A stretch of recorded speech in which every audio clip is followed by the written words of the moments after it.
زه د نوکرۍ نه ویستم. ما سره ډیر ظلم وکړو. زمونږ په الارج کې ډیر کرپشن کیږي.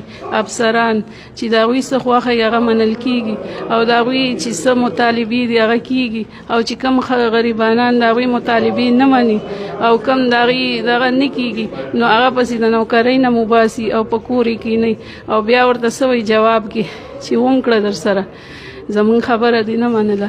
نو دا ډیر ظلم دی په پاکستان کې.